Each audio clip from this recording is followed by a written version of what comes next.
Kun sagantaa kan dubbisneerradha. Yeroo hundumaa torbeetti kan isiniif dhiyaatu Arootii Yuubiidhaan kan dubbisneerra.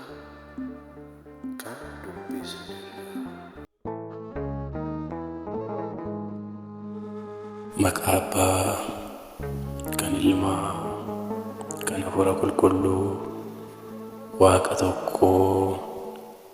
Ameen. Kun mallattoo fannoo Kiristoos miti.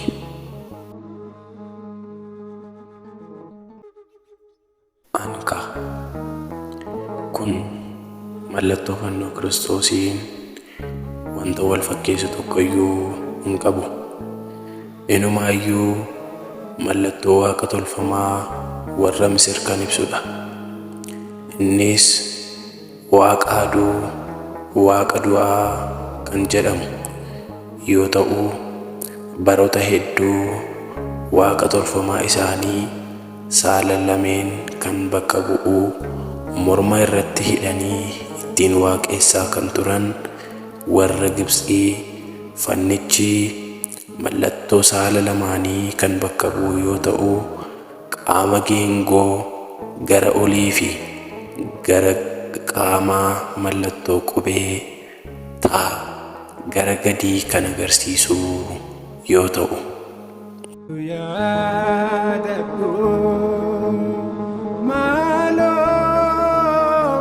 qaamni geengoon gara olii mallattoo qaama teessuma dubartii jedhamu kan ibsudha. Inni mallattoo qubee taa qabu immoo gara gadii immoo mallattoo gocha saala dhiiraa kan agarsiisudha. Kana malees mallattoo tokkummaa saala walii faallaa kan agarsiisudha.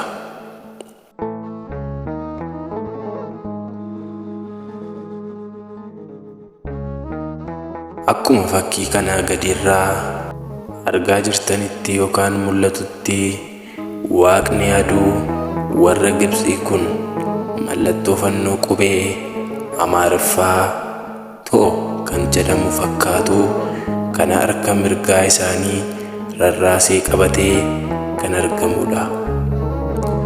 Maqaan fannoo isaanii kuni Anka jedhama.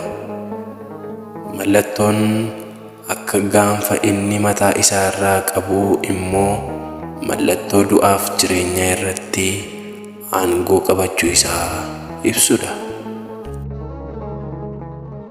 Waaqni inni biroon immoo mallattoo kana kan fayyadamuu fi kan inni hin duune ta'uu fi aangoo guddaa jireenya qabaachuu isaa ibsuufi yoo ta'u, mallattoon fannoo kana godhachuun Waaqa tolfamaa kana yommuu ibsanidha.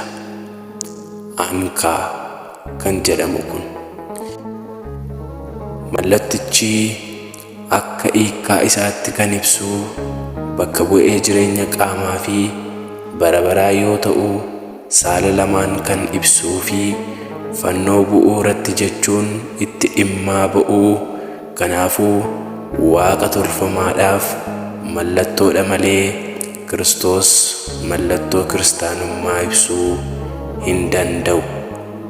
Ankaa kan jedhamu kun wanti nama ajaa'ibu immoo Waaqayyo qubee Too fakkeenya fannootiin nuuf kenne jedhanii jaalala qubee afaan Amaariffaa ibsuuf mallattoo fannoo Kiristoosiin jecha mallattoo Waaqa tolfamaaf seexanaa warra Gibxii mormatti hidhatanii waan meeqa dubbachuudha.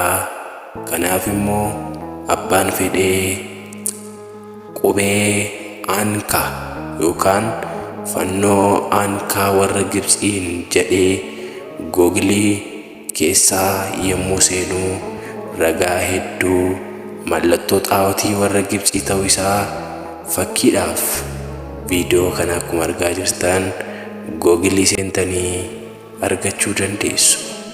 Kanaafiyyuu saboota Waaqayyoo sagalee kana kan dhageessan hundumtuu fannoon qubee too kun fannoo osoo hin taane mallattoo warra Gibxii waaqa tolfamaa kan waaqessanii fi akkasumas saala dhiiraa fi kan durbaa kan agarsiisuuf kan mul'isudha. Ankaa kan jedhamu qubee toon kun. Kanaafiyyuu fannoon gooftaa keenyaa fayyisaa keenya qoricha keenya Yesuus Kiristoos kan irratti fannifame inni dhugaan fannoo isa kanadha.